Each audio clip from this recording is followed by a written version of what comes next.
Good afternoon, and welcome to Conversations in the Den. Today, our guest is Rebecca Taube. Rebecca is going to tell us her story about her living with fibromyalgia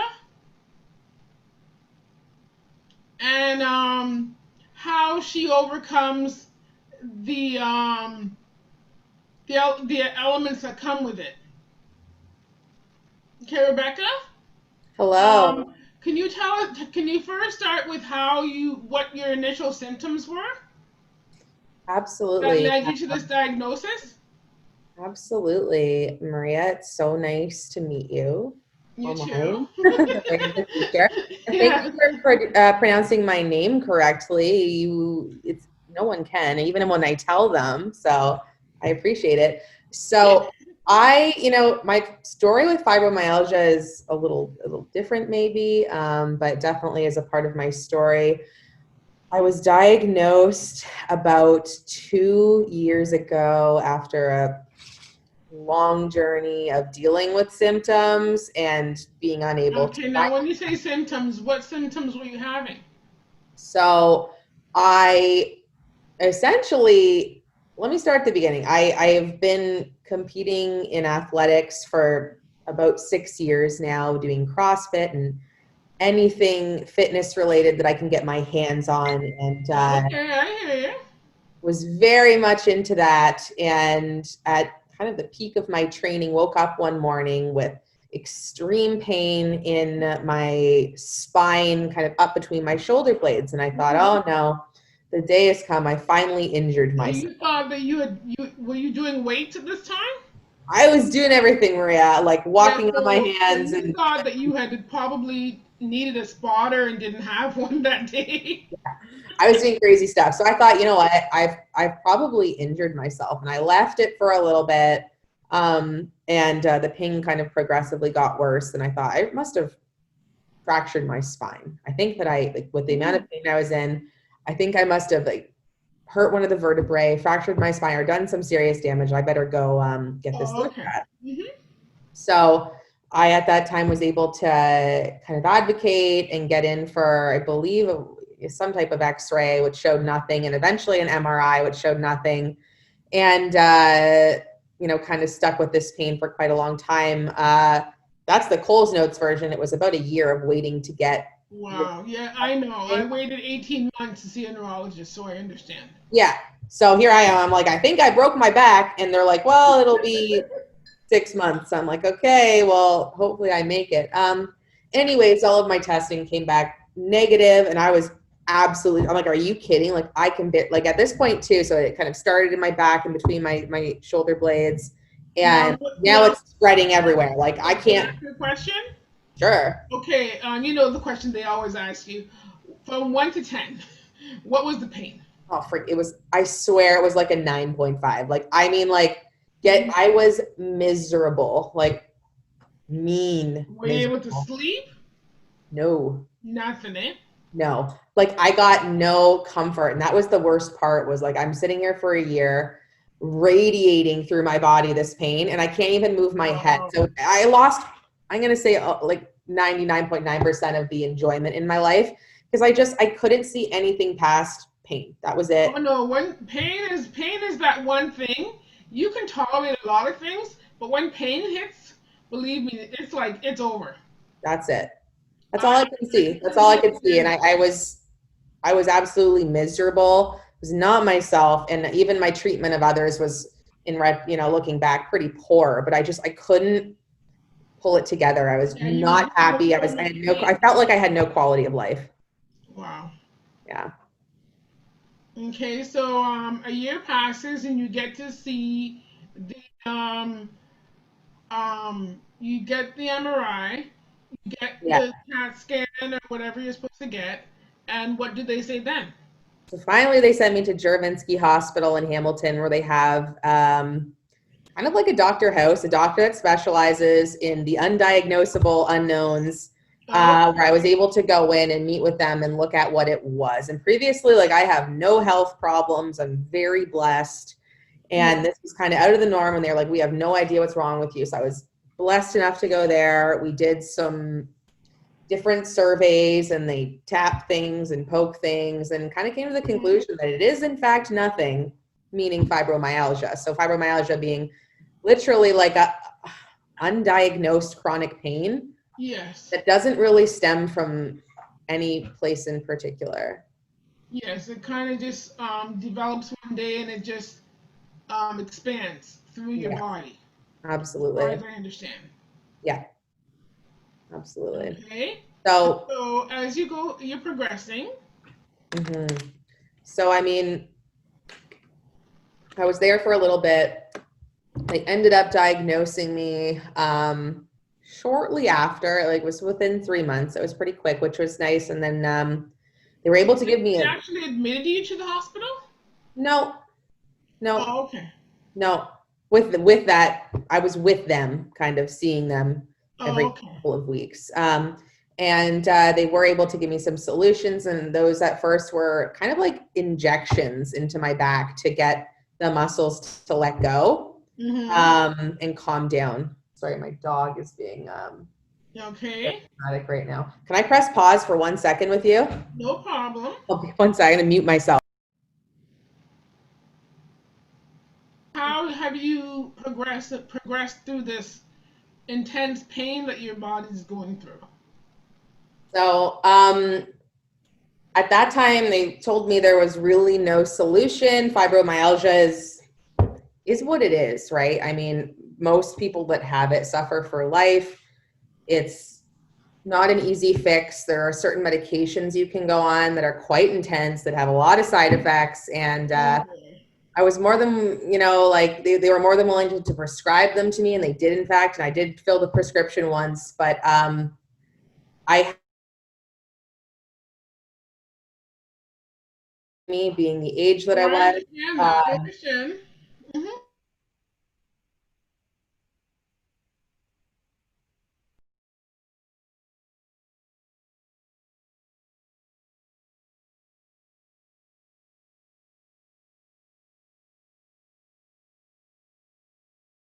I don't know what's worse now. Like, I'm going to go on this medication. So it's the worst of the evils at this point. The worst of the evils.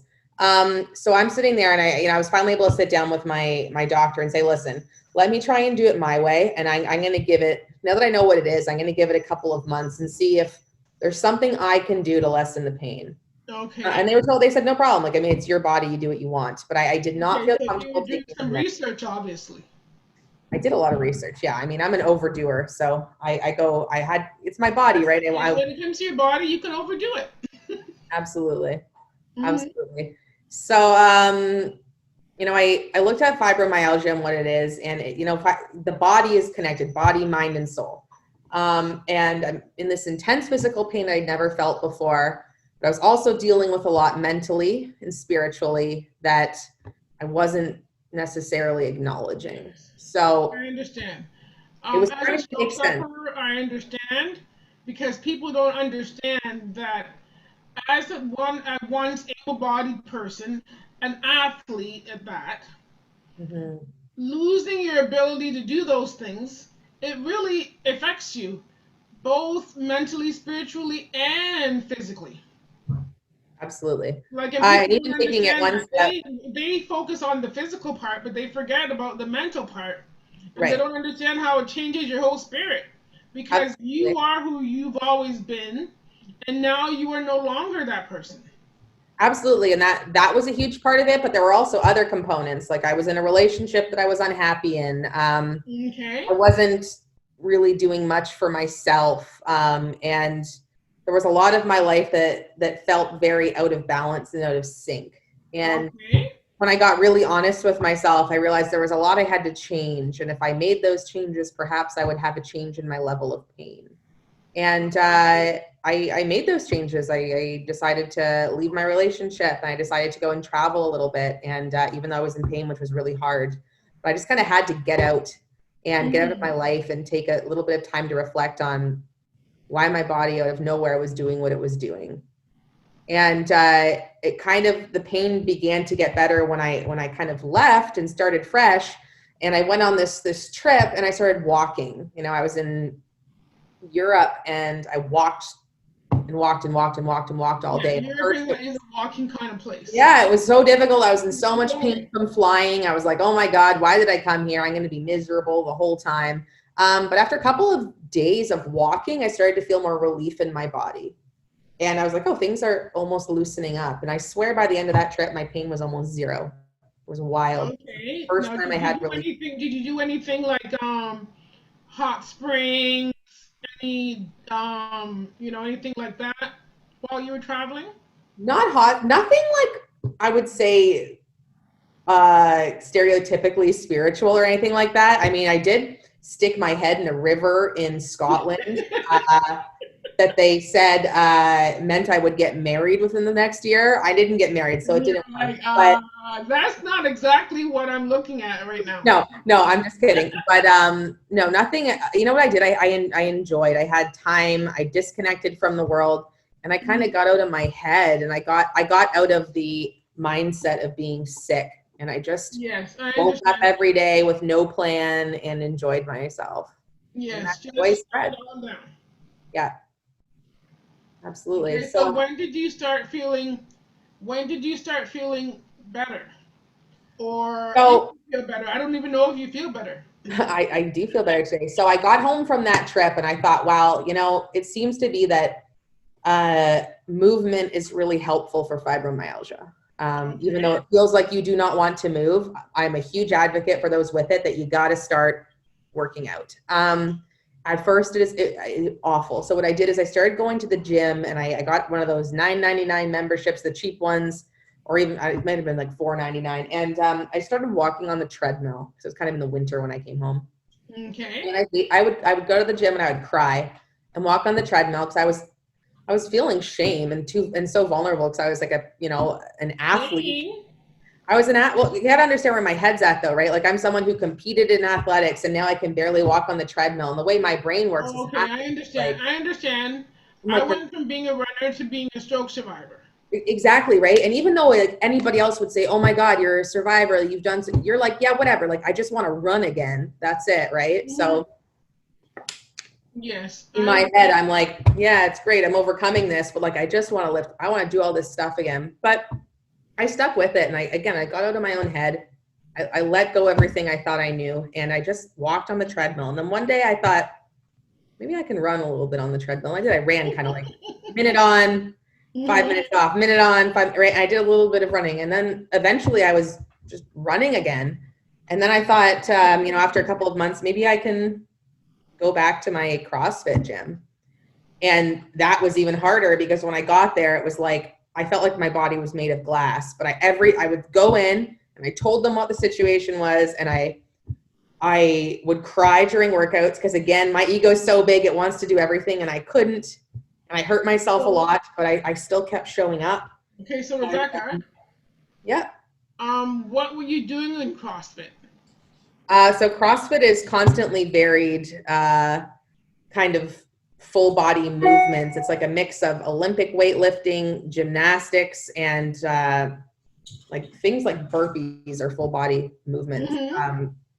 Super intense. Oh, I love those burpees. Yeah. So, but I was determined. Like I was like, I don't just want to walk in a treadmill. Like I want to go back and like this is my passion. I want to be an athlete. I love being an athlete. But it was hard because when I went back, right, it was like I'd been training for years and I was like I had never worked out in my life. I was sore for days. Like it was like it would send my body into seize. Like it would make it seize and it was really hard. But I you know what?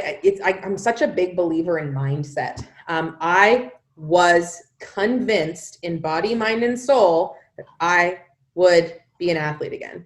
Yeah. And people would say it's not possible. You have fibromyalgia.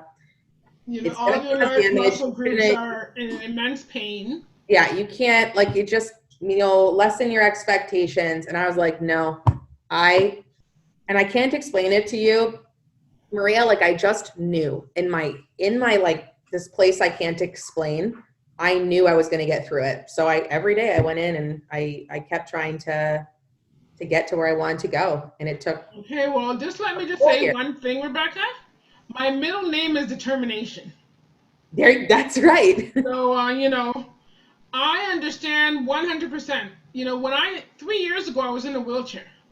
Yeah, I mean, I was determined, that's it. and you have to get that place where it's like, even if they kept telling you about these plateaus.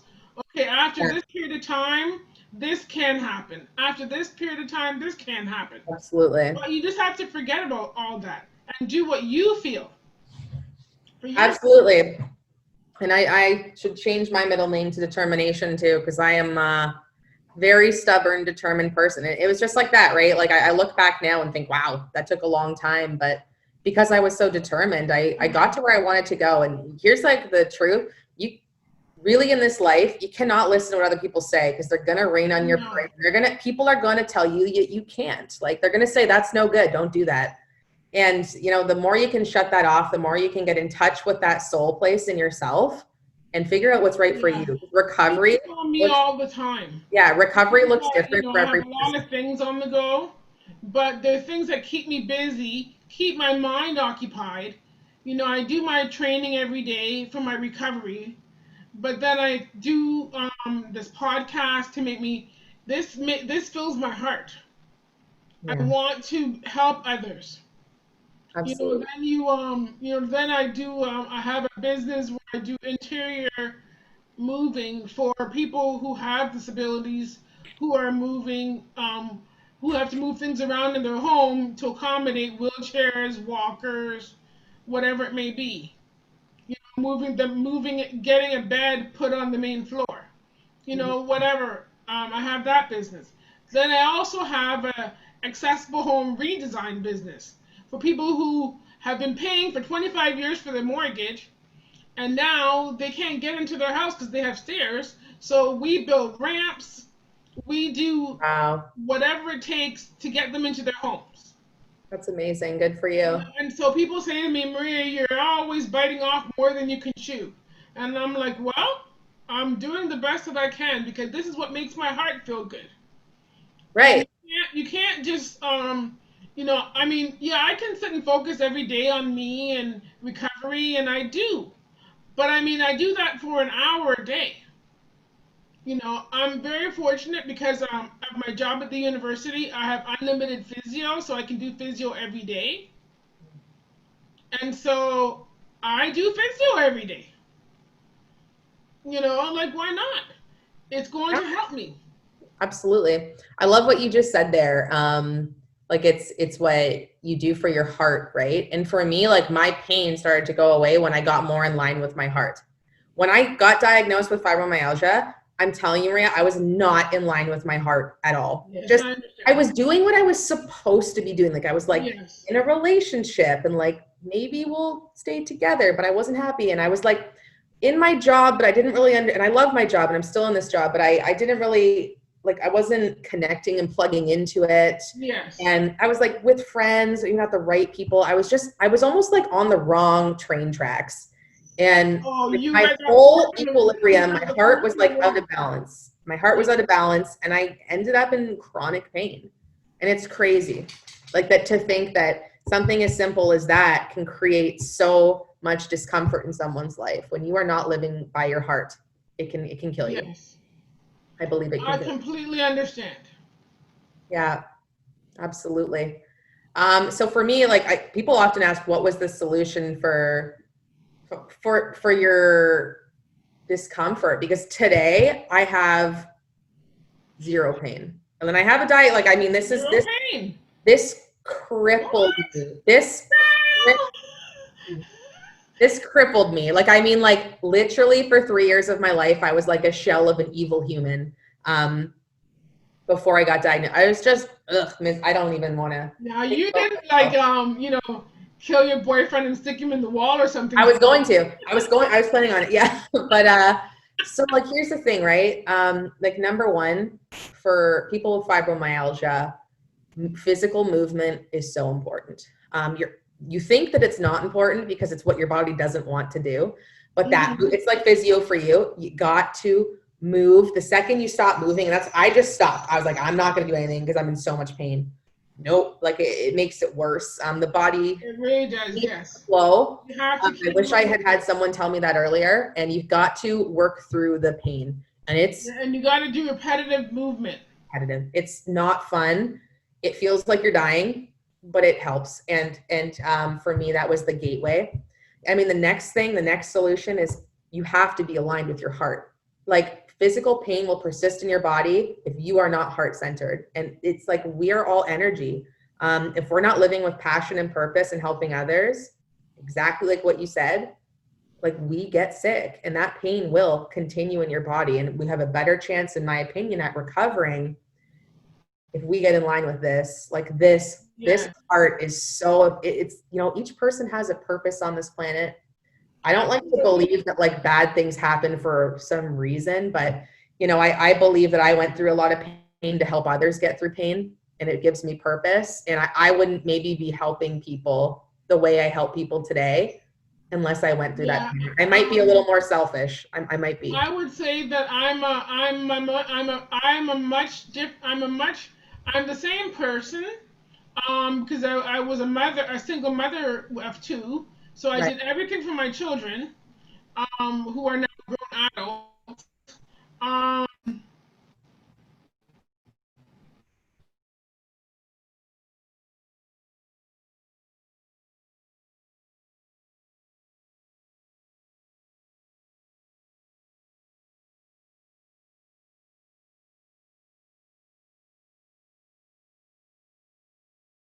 Other thing, like, oh, I'm a single mother, so Yeah.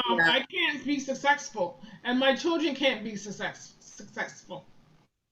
I didn't want that. I wanted them to have everything they would have had, Yeah. and so I just continued on. I put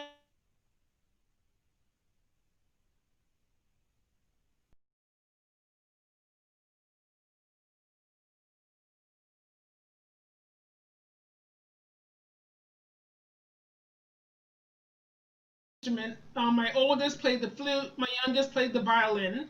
Wow. Um, like they just were very actively whatever their interests were. I I gave them the opportunity to try it. And my youngest daughter, when she started playing,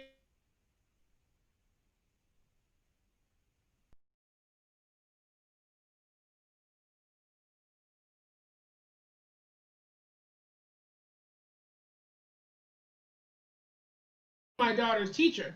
Within 8 months, my daughter was in the junior Windsor Symphony Very cool. playing the violin. It's You amazing. know, um, it's just giving them the opportunity. Like both, I'm a Jamaican, and it's crazy, to say, but a lot of island people don't know how to swim, and I don't know how to swim. Swim. So, And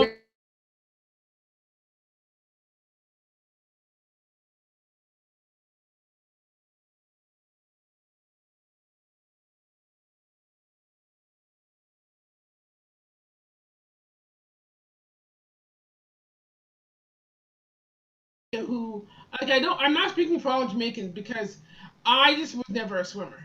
yeah. I can't speak for either Jamaicans, but I was not a swimmer, so I wanted so from 5 months old, both my children started swimming lessons.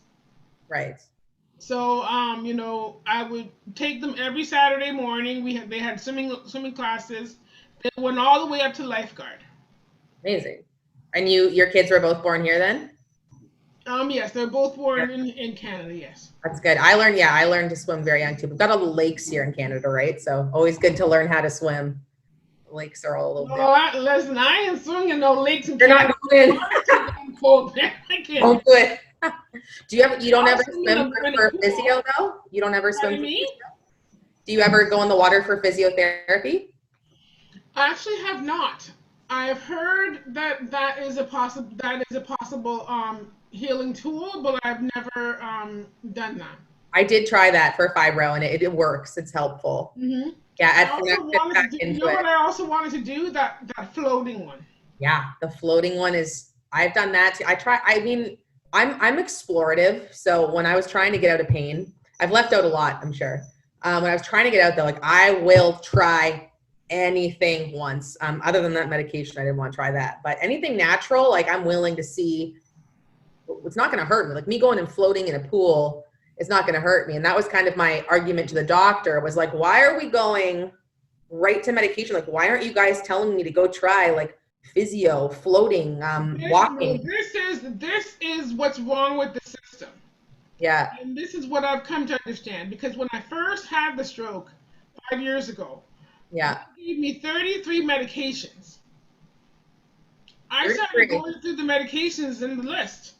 And I started saying, nope, nope, nope, nope. Because, they all have side effects.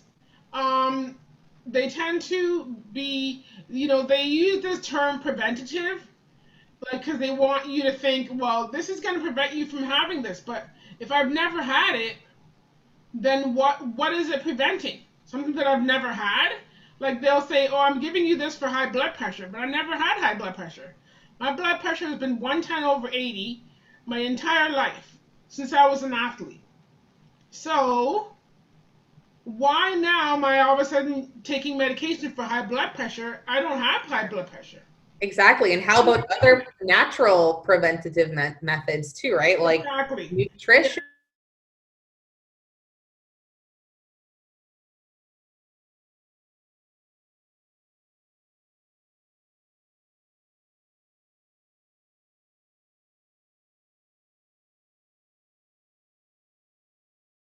I take one spoonful first thing in the morning before I had breakfast. Yeah. And I feel like you're Jamaican and like I love Jamaican culture. Like if anything, I find I've been to Jamaica and I love it. There is a lot of natural food remedy. Like they oh know yes, there are. food, they grow the food, and they And know believe you the me, my medicinal family knows everyone. yeah, and they know the medicinal properties, right? Like turmeric, ginger, like garlic, Yes, all these things, exactly, right? How they exactly. affect the body. So Yes. I mean, we've moved away from all of that in North America, and people are like they're sick from the medications, and the doctors don't ever say, "Well, what are you eating at home? What are you putting in your Oh body?" no, they don't. Oh no, they don't. They don't go there. That No, doesn't make them money, honey. like, that's right, and it's to me. So that was crazy. So when I got diagnosed too, they never once asked me what I eat. They didn't ask me about working out, or they didn't say, "Are you happy at home? Are you safe at home?" Because when I work in mental health care, when my clients come in mental, physical, or spiritual pain, that's the first thing I Hmm. do is you drinking water. What are you eating and when? Are you sleeping? And what's your home life like? Because if those things aren't okay, there's a big Yes. chance you're not okay. Let's Yes. start there, and then we'll see what we can Yes. When I had the stroke, everybody was in shock because I was a boot camp person. I went to boot camp. do. Right, I worked out. My daughter was at the track every day, so while she was there, I would be running, jogging, while I was there, watching her. And she was young, so I did not want her leaving there on her own. So right, I would leave from my office at 4:30, and I would still be on campus till 8:30 because I was there for her practice. right. So while I was there, I would do a little workout. Not really like a workout. Like I mean, I would do a little jog, a few stretches. Yeah, keep it Nothing moving. major. But on my lunch hour, I did boot camp.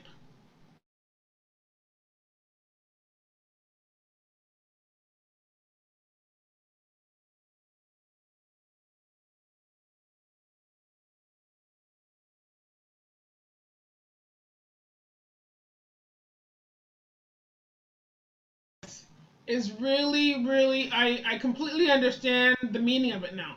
Right. Because I had a minor stroke when I was 17 years old, but I didn't know that I had a minor stroke because they told me it was a TIA.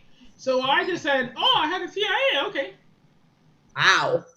you know, and I just continued on. I played sports. I played soccer. Okay. I was a runner. I played volleyball.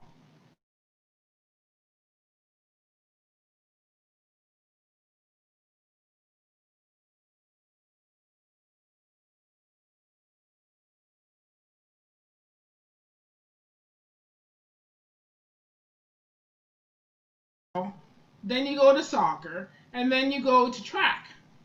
Yep. So that was my schedule. Sports. And so and because I'm 5'9.5", people would always say, "Oh, you should play volleyball." So when I moved to Windsor, I worked at the University of Windsor, and some people from my office invited me to come out and play sand beach volleyball with them. So I would go and play beach volleyball.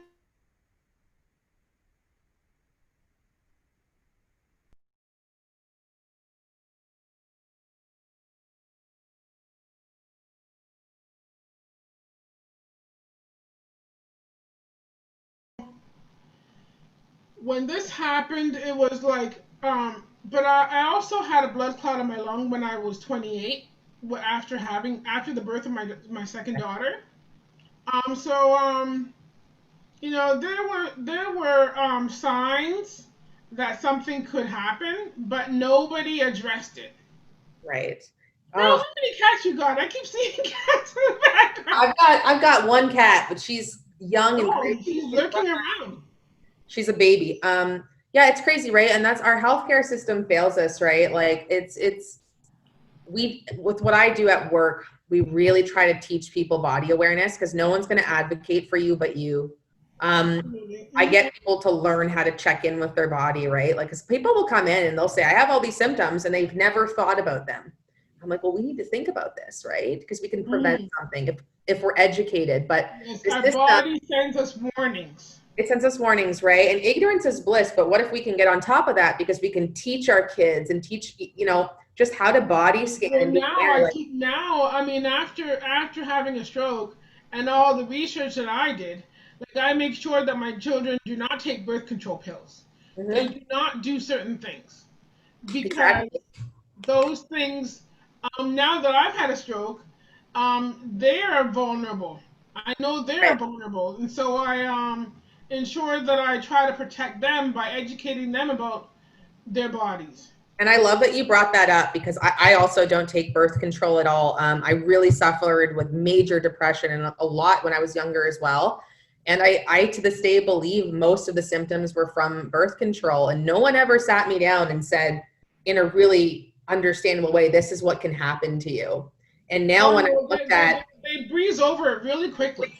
Over it, right? And I'm like, and I was really young when they put me on it, like really young because I had cramps and they said, oh, this will help, right? And my goodness, should I ever have a daughter, there's going to be a very different conversation. She can make her own choice. But I mean, the side effects were overwhelming for me, and not having been on, I haven't been on it probably for almost, 8 to 10 years now, thank goodness. But I noticed a huge difference coming off of it. So what do you use for birth control? Right now, old fashioned. Yeah, I don't use hormonal contraception. So the hormones for me make me absolutely crazy. And for me, I didn't know that. I kind of went through high school thinking, Penelope, stop.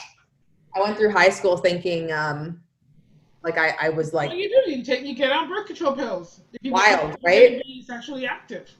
Yeah, and it's funny because when I started taking birth control, I was not sexually active at all. Like I took it for years, and I had, I was never sexually active. Because your doctor said, well, you have cramps, so let's give you birth control. They did the same to my pill, daughter. right? Told her, so today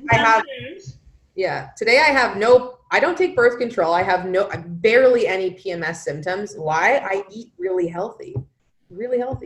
I don't drink alcohol at all. I don't use drugs, not good for fibromyalgia, and I limit my, like when I eat, I love carbs, but I don't eat a lot of gluten. I like rice. Like I like gluten-free stuff. Cause I know for me, I can get quinoa is good for you. Pardon? Quinoa? I love quinoa. Quinoa is the best, right? So I'm eating kind of those better grains. Like I'm not really eating like things like Wonder Bread, but I'm still eating carbs, just better quality. And because of that, I don't have PMS or cramps. And you know what? I don't need to take a birth control pill to get rid of those. I understand some women suffer from endometriosis, and it's absolutely awful. And there's a lot of good medical avenues for that. But for me, really extreme cramps it was really helpful to reduce the vulnerability factors from like caffeine and poor diet and alcohol, like things like that made my cramps worse, and stress made my cramps worse. Yeah. So now during my time of the month, I'm really mindful. That I know Pardon? are most of the athletes that I know. I knew a few basketball players, people in the NBA, things of that nature. They are all on plant-based diets. Oh yeah. It's so I don't do plant-based fully right now. I do a lot of plants. I'm big on spinach. Like if you can just eat tons of spinach, it's so good for you. And kale, but it reduces inflammation in the body, and that's what fibromyalgia is, right? It's inflammation. So I'm really prone to any kind of inflammation, whether it's like my muscles getting sore, like after a workout, whether it's like if I get cut, I seem to produce more plasma and I scab worse. So my body like likes to be reactive. So I've got to put things. You have to keep your stress at a very I got to keep it low level, because that causes inflammation as well. I got to keep it low, right? So today I surround myself with healthy people, places, and things. I just ate some M&Ms, a little bag of them before I came onto this, so it's balanced. I get my shit. But I have my guilty pleasure is gummy bears. I love gummy bears. I always say it's like 70-30. Like I always say, I'm healthy. I'm not dead. Like I'm going to eat the gummy bears. I'm going to eat the M&Ms. But 70% of the time, like I'm mindful of what's going in there. And eating well is not restrictive. Like when I eat well, I'm eating better than most people, like home cooked, wholesome, filling foods. And I can tell like my body is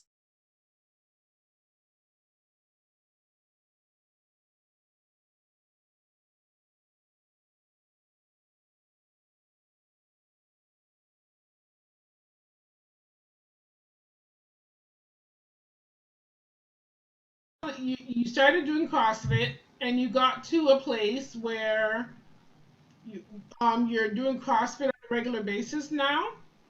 I am. So I trained. Who has just joined our podcast? This is Henry. Hi, Henry. He's who I keep looking at. He's 13 years old. He eats his body.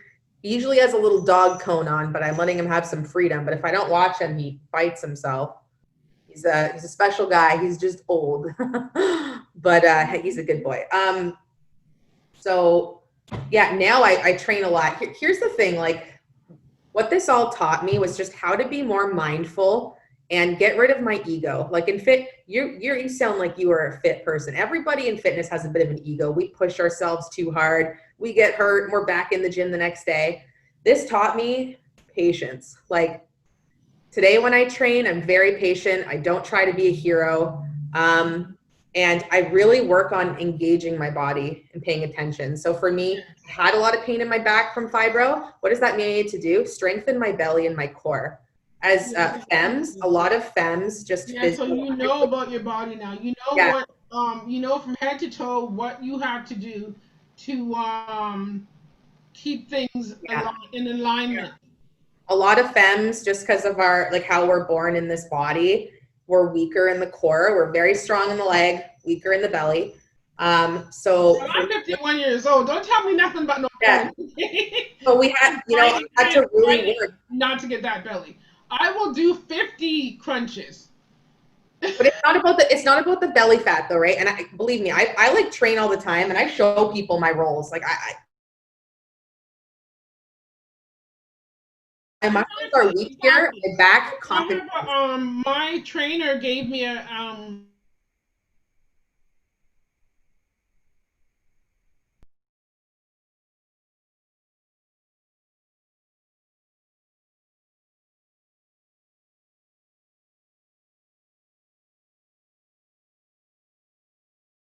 creates back pain. And because of femmes too, if that femme chooses to have maybe children, you get more strain on the back. So I had to really work on with my fibromyalgia pain, strengthening this core. And with that, a lot of the pain went away. So I started to stand better and my posture became better. And like I said, I was holding that $100 bill between my butt cheeks and I was engaging. Oh yeah, absolutely. Slouching. Because naturally the femme body has a bit more there's more going on. We have breasts, we have bellies, like we're leg heavy and bum heavy because of the way we're meant to Yes, be, exactly. right? So That's how we're formulated. yeah, so I had to kind of look at all of that and say, like, what can I do to relieve the tension on my back and train smarter, and not try to be a hero and leave my ego at the door and just come in and have fun So again. now you're a fitness model. I wish. Not a fit. No.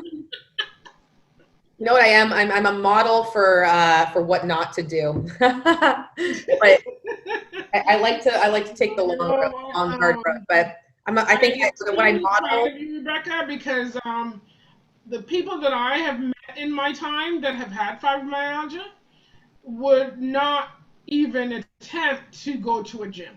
they don't know, and They just sit and they try to stay away from any real activity because it causes them pain. But and that was, I'm telling you, Maria, that was me. Like that, people don't believe. I say I have fibromyalgia, and they're like, "You don't," and yes, I do. You just have to trust me and believe me. I've been.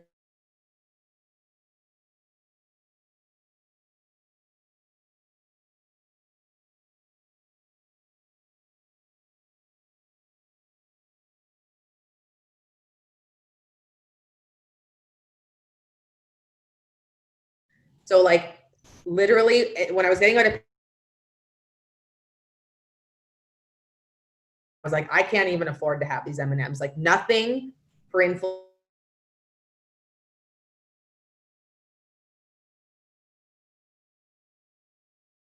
she would have like steak in the morning. Yeah. She would eat bacon in the morning and all this kind of things, and she felt that helped her with her fibromyalgia. Yeah. So have you like researched those kind of food things? They're the best things you can do. Like for me, I just know what makes me feel good. I really like eggs. They always digested well. They make me feel good. I like eggs and egg whites. I eat a lot of eggs and egg whites. It's Okay. protein, there's fat, and it's overall pretty good for you. And that whole cholesterol thing's a myth. I know spinach and greens make me feel good, like things like broccoli. Heavier meats don't make me feel good. Right, I hear you. I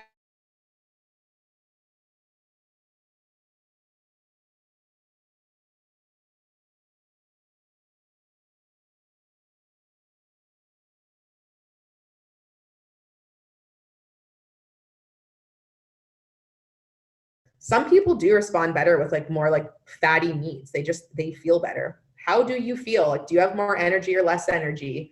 Are you bloated or not bloated? Like, does your body move better, or are you feeling very tense and bogged down? When I was a runner, the best thing to eat, and this is what my daughter also had when she was running, she would eat oatmeal in the morning Absolutely. because that would keep her her energy because it's a Yeah. slow burner, right? So it Yeah. keeps your energy going through the day. And Exactly. It's so a lot of hearty and people good. who've had strokes tend to have a lot of fatigue, but I eat oatmeal in the morning, so I don't tend to have fatigue. Good for you. Um, And I had fibromyalgia. So, people with fibromyalgia have a lot of fatigue. It's the brain fog, right? So that's what I say too. The diet helps with the brain fog because I don't even know how I worked while I had it. Like it was a determination. It was just a miracle that I was even able to do anything. But what is it that you do for a living? I'm a mental health care worker. So I offer free and accessible mental health care services in Hamilton. Okay, that's wonderful. Yeah, it's great. But Now, how can people get a hold of you? Pardon? How can people get a hold of you? Get in touch with you? Yeah, so we have a website. It's www.wearelost.org. The organization is called The Lost Organization, LOST. Okay, I've heard that. For living outside of suffering and trauma, which you understand, right? It's creating a life outside of the suffering and the trauma we've been through, outside of the pain. How do we take what we've lived through and make purpose, right? And live heart-centered. That's what we do. Yes, that's wonderful. Thank you. Thank you. Yeah. I'm the same as you. Like I've got to help others or I get sick. Yeah, there's something about it that just fills that little gap in you. Yep. and we're also filling gaps because there's so many gaps in the system that Yep. I find, having lived through it, I know where the gaps are. And Yep. so I try to fill those gaps. Absolutely. Me too, right? And we go through this pain for a reason. Like I said, I wouldn't be able to help people unless I had gone through pain. So I have my days where I say poor me, and I have my days where I say thank.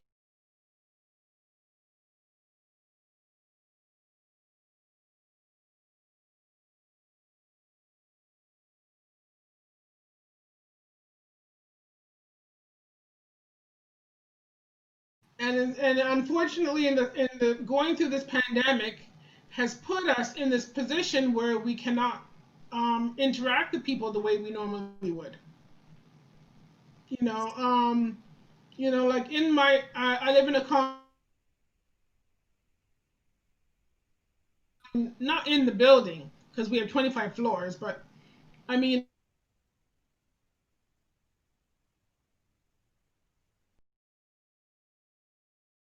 I'm just a social person, and so and people will say to me, "Oh my God, Maria, I remember you were in a wheelchair. I can't believe you're walking." Yeah. And I'm like, I've never seen this person in my life because my memory is not so great, right? Right. Um, they're like, they're saying Maria, and I'm like, okay, I guess.